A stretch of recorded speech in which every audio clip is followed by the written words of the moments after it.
Hello friends, कैसे हैं आप लोग। सबको मेरा नमस्कार। सतगुरु कबीर साहब जी के विचार। अब कहूँ राम नाम अविनाशी, हरि छोड़े जियरा कतहु ना जासे। जहाँ जाऊं तहाँ होए पतंगा, अब जने जरहु समुझी बिस संगा। राम नाम लो ला यसु, लीना भृंगी कीट समुझी मन दीन्हा।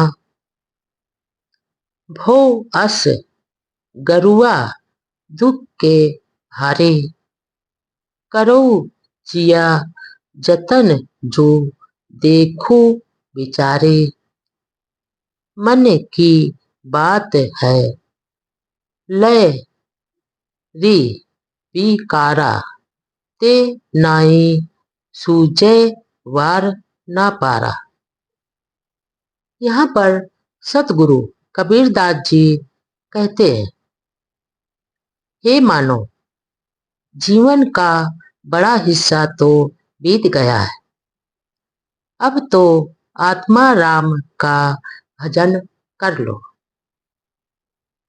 क्योंकि वही अविनाशी है और निज साची चेतन स्वरूप हर को छोड़ कहीं इधर उधर अपने मन को मत भटकाओ।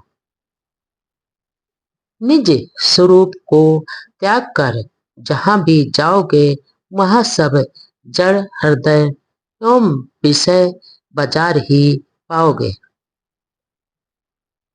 जहाँ पतंगे बनकर जलोगे वहाँ विषयों की संगति करके उनमें मत जलो।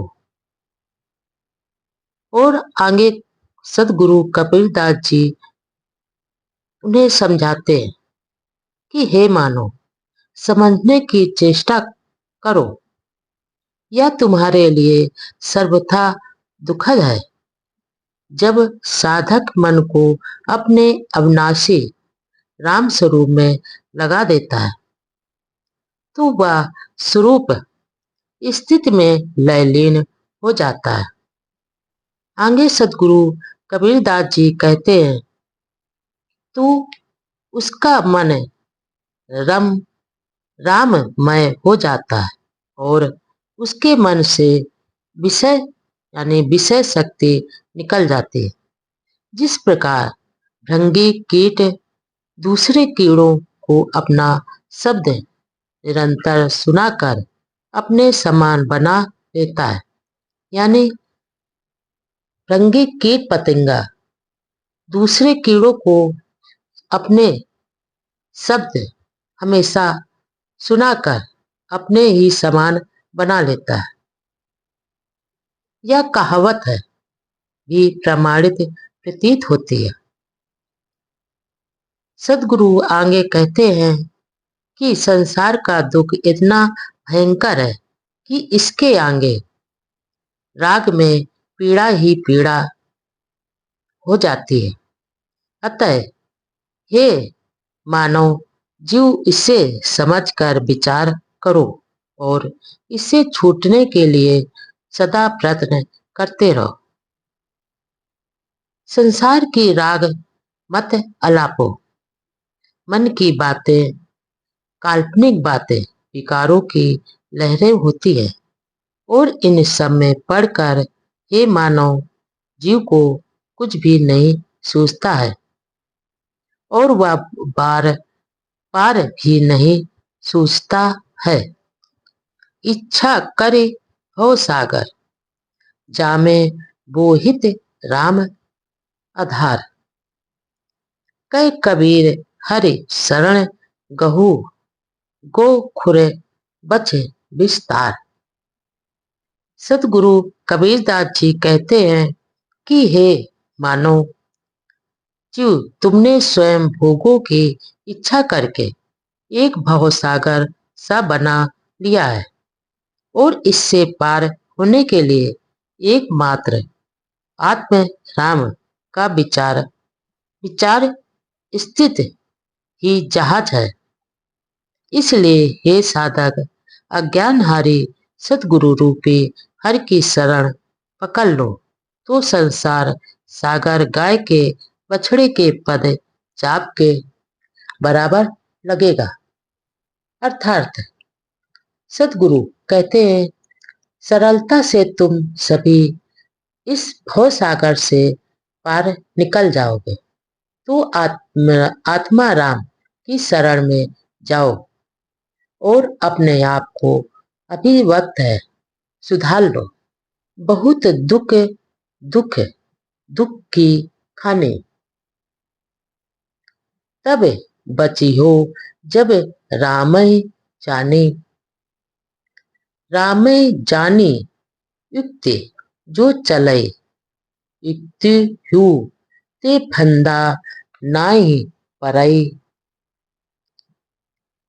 युक्ति ही युक्ति चला संसारा निश्चय कहा ना मानो हमारा कनक कामने घोर पटोरा संपत्ति बहुत रह दिन थोड़ा थोड़ी संपत्ति गो बोराय धर्म राय की खबरी न पाए देख त्रास मुख गो कुमिलाए अमृत धोखे गो विष खाए।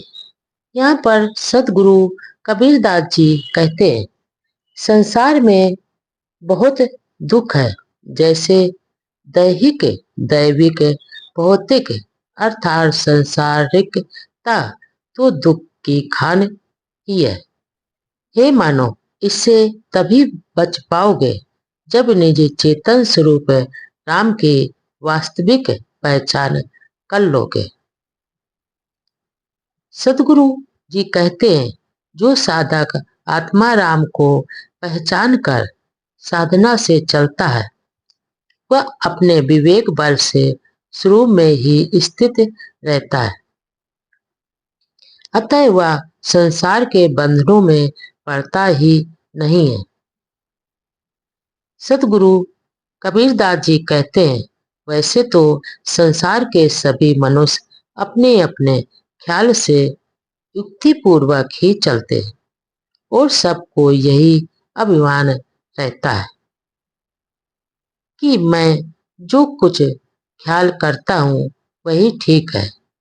विडंबना यह है कि कोई भी अर्थात सदगुरु के विचार एवं उपदेशों को नहीं मानते, इसलिए उनका दुख दूर नहीं होता है। सतगुरु जी आगे कहते हैं, कनक कामनी घोड़ा रेशमी वस्त्र और भी बहुत सी संपत्ति चाहे जितना जमा कर ली जाए, परंतु यह सब क्षण भर की ही है, अर्थात केवल घोड़े थोड़े दिनों के लिए ही है।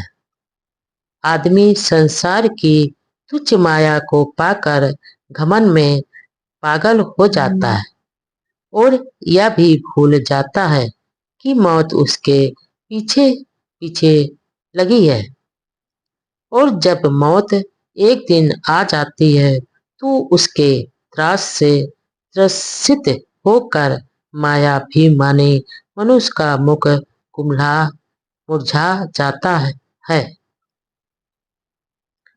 और सतगुरु जी कहते हैं कि वह व्रत ही जीवन भर अमृत के धोखे में विष का ही सेवन करता रहता है, यानी विष का को ही पीता रहता है, जिसके कारण पश्चाताप ही करता रहता है कि विष के कारण ही इतनी परेशानी हमें हुई है।